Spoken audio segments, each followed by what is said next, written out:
আসসালামু আলাইকুম, শরীফুল্লাহ কাম আবার ফিরে এসেছি। এবার একটু বাউমলস মডেল নিয়ে কথা বলবো। বাউমলস মডেলের একটা বেসিক মেন্টাল পিকচার দিয়ে শুরু করি, তারপরে আমরা এই মডেলটা নিয়ে কথা বলবো। আর একটা এক্সাম্পল এখানে আছে, সেই এক্সাম্পলটা দেখানোর চেষ্টা করব। তো প্রথমে একটু ভিজুয়ালাইজ করার জন্য এরকম একটা ফিগার তৈরি করি। ধরেন ফিগার যদি তৈরি করি, এটা এরকম হতে পারে। বড় করে যদি দেখাই, ধরেন যে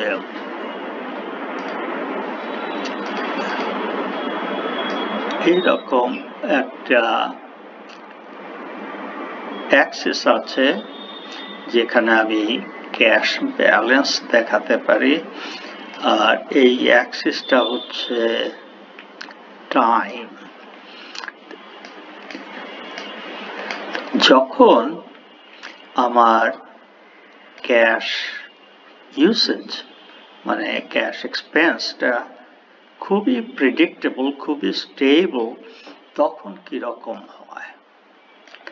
এখানে আমি ক্যাশ ব্যালেন্স দেখাচ্ছি। আমি যদি জানি যে আমার কোন একটা সময় ম্যাক্সিমাম এই পরিমাণ ক্যাশ ব্যালেন্স রাখবো, যেহেতু এটা হাইলি প্রেডিক্টেবল, এটা খুব আপনার প্রেডিক্টেবল ওয়েতে স্ট্রেট লাইনে জিরোতে চলে আসবে। জিরোতে যদি চলে আসে, এটা প্রোডাকশন ম্যানেজমেন্টে ইওকিউ মডেলের মতো। তখন আপনি আপনার ক্যাশ ব্যালেন্স অ্যাকাউন্টে নতুন টাকা দেবেন, সেটা আবার এখানে জিরো ব্যালেন্সে চলে আসবে, তখন আবার এই পরিমাণ ক্যাশ দেবেন। এইরকম একটা করাত কাটার মতো একটা চিত্র দেখতে পারেন। তাহলে এখানে প্রশ্নটা দাঁড়াবে যে এই এম ভ্যালুটা কত হওয়া উচিত। এম ভ্যালু এই ক্যাশের আপনার দুটো বেসিক কস্ট আছে, যেখানে এটা হাইলি প্রেডিক্টেবল। ব্যাংক থেকে টাকা তুলতে গেলে কিছু খরচ হবে, তো প্রত্যেকবার যখন আপনি এই পরিমাণ টাকা রিফিল করবেন, তখন আপনার একটা খরচ হবে। সেটাকে উপরে বলা হয়েছে যে ট্রানজাকশন কস্ট। যেমন ট্রানজাকশন কস্টটা হচ্ছে fixed cost of transaction F. আর আপনার জানতে হবে যে এক বছরে বা আপনার টাইম ফ্রেমে কত টোটাল ক্যাশ দরকার, ইন্টারেস্ট রেটটা কত সেটাও বলা থাকতে হবে। এই এক্সাম্পলে আমরা 8% দেখিয়েছি। তো এই যে চিত্রটা এঁকেছি, এখানে বলছে যে তাহলে আমি যখন টাকা নেই, আমার অ্যাভারেজ ব্যালেন্স হচ্ছে এই লাইনে মোটামুটি দেখা যাচ্ছে m+0 ডিভাইড বাই 2 এরকম যদি করেন, তাহলে এটা হবে আপনার অ্যাভারেজ ব্যালেন্স। এটার উপরে আপনাকে ক্যারিং কস্ট, টাকা ধরে রাখার ফলে যে অপরচুনিটি কস্ট, সেইটা দিতে হবে। আর একটা হচ্ছে ট্রানজাকশন কস্ট, বছরে এই কাজটা কতবার করতে হবে, এই দুটো জিনিস নিয়ে আপনার এই টোটাল কস্টটা তৈরি হয়। এইটা প্লাস এইটা। আমরা যদি এক্সেলে সেটা আবার একটু লিখি, তাহলে দেখা যাক কিভাবে লিখবো আমরা। আমাদের টোটাল কস্ট হচ্ছে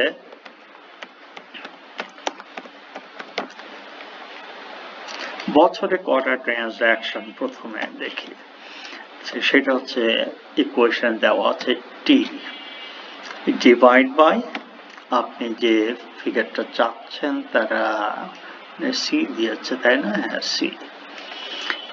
তো এতগুলো ট্রানজাকশন হবে প্রত্যেক বছরে, এটাকে আপনি গুণ দেবেন আপনার ট্রানজাকশন কস্ট পার ট্রানজাকশন, সেটা ফিক্সড কস্ট হিসাবে দেখানো হচ্ছে। আর একটা হচ্ছে যে ক্যারিং কস্ট, মানে টাকাটা রাখার ফলে আপনি ইন্টারেস্ট লুজ করছেন। তো আমাদের এখানে এটা যদি বলি আই টাইমস অ্যাভারেজ ব্যালেন্স, তো অ্যাভারেজ ব্যালেন্স আমরা এখানে পেয়েছি এম, যদি জিরো ব্যালেন্সে যান M divide by 2, M plus 0, এটা হবে টোটাল। সেটাকে আপনি 2 দিয়ে ভাগ করেন যাতে আপনি এই লাইনটা পেতে পারেন।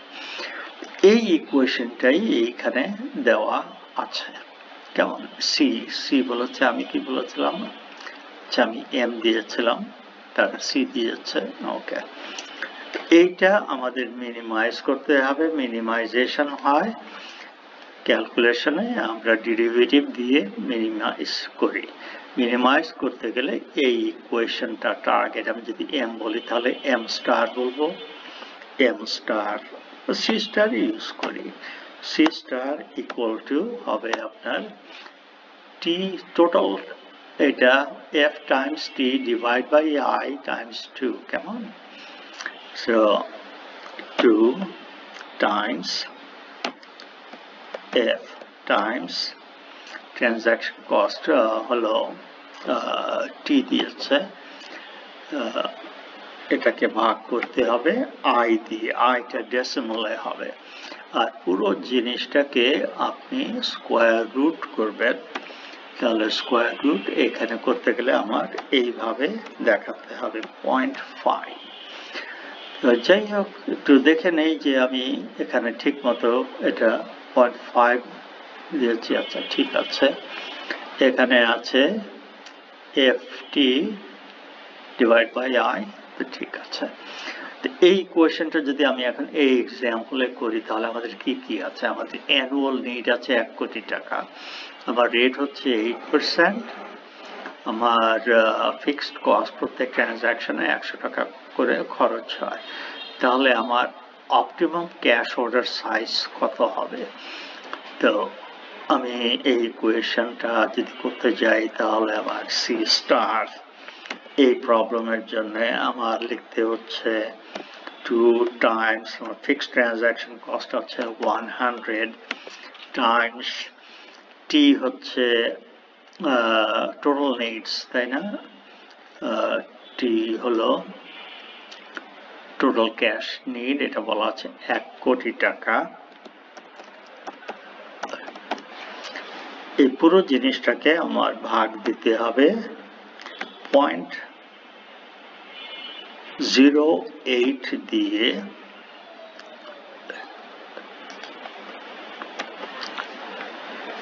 এবং তারপরে যে অ্যান্সারটা পাবো সেটাকে আমি স্কোয়ার রুট করব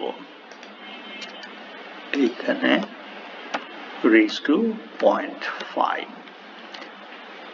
দেখা যাক এটা কি অ্যান্সার দেয় আমাদের।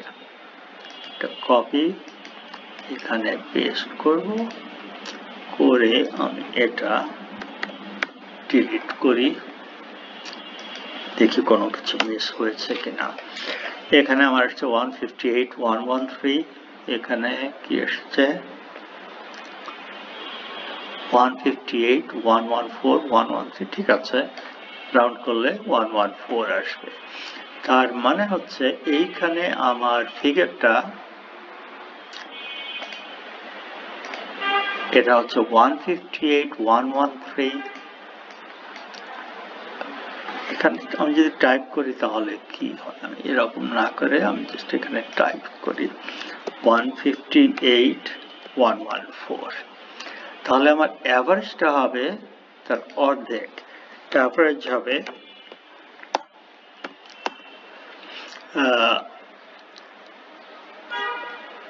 এইখানে লিখি ইকুয়াল টু 158,114 ডিভাইড বাই 2। এইটা হচ্ছে সেই ফিগার। একটু কমা দেই এখানে, তাহলে কটা ট্রানজাকশন বছরে যদি এটা হয় তাহলে আপনার কটা ট্রানজাকশন টোটাল ট্রানজাকশন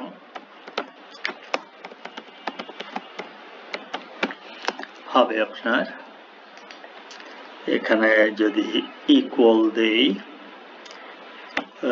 ইকুয়াল আপনার বছরে লাগে টি 1 কোটি টাকা আর প্রত্যেকবার আপনি যখন টাকা তোলেন বা অ্যাকাউন্ট ফিল করেন তখন আপনি এই পরিমাণ টাকা তোলেন তাহলে কবার এটা করতে হবে এক বছরে সেই নাম্বারটা পাবো number of transaction total number লিখি টোটাল নাম্বার অফ ট্রানজাকশনস পার ইয়ার তো আমরা যদি ক্যালকুলেশনটা করি তাহলে যে এইখানে কি এটা লেখা ঠিক হয়েছে তাহলে আমরা এখানে এটা লিখি সি এটা এখানে লিখেছি এটা না লিখে এটা এখানে লিখি সি বাই এম তাহলে আমাদের ক্যালকুলেশনে আসবে ইকুয়াল টু 1 কোটি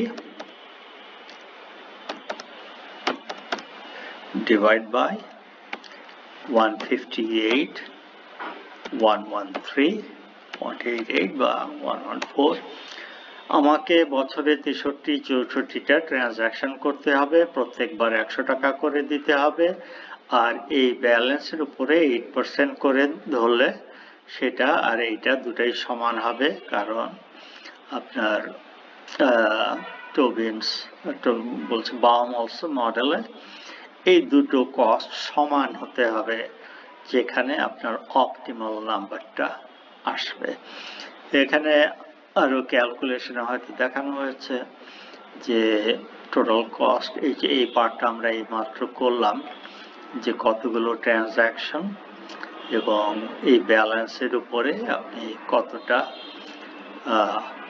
ধরবেন ক্যারিং কস্ট ধরবেন এই নাম্বারটা আমরা 100 দিয়ে ভাগ করেছি এই যে এইখানে যখন ভাগ করেছি total amount divide by 158 number of transaction এখানে দেখানো হয় নাই এখানে কস্ট গুলো আলাদা করে দেখানো হয়েছে তো আপাতত আবার এখানে এ পর্যন্তই রাখবো আপনারা একটু রিভিউ করেন তারপরে যখন ফিরে আসবো তখন আমরা মিলার অর মডেল নিয়ে কথা বলবো থ্যাংক ইউ